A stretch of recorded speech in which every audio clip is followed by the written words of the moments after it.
Happy Good Friday to everyone watching this video. Today is Good Friday. The markets are closed, so I took this opportunity to review some of my strategies to refine them and make them better. I like testing my strategies on the market replay when the markets are closed or when I don't get the opportunity to trade in a live market. So I do this, in the evening and sometimes, most of the times on the weekends. So basically what I'm doing is checking to see how I would do if I was trading live using market replay.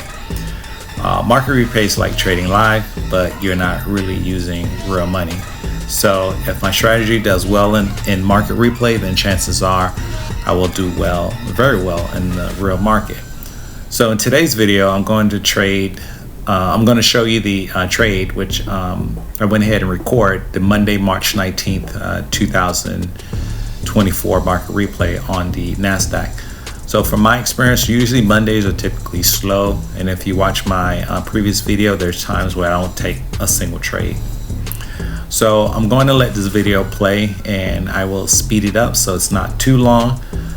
I encourage you to watch the video all the way through, and so you can see the profits at the end. So please remember to like and subscribe, and I will see you on my next video. Bye.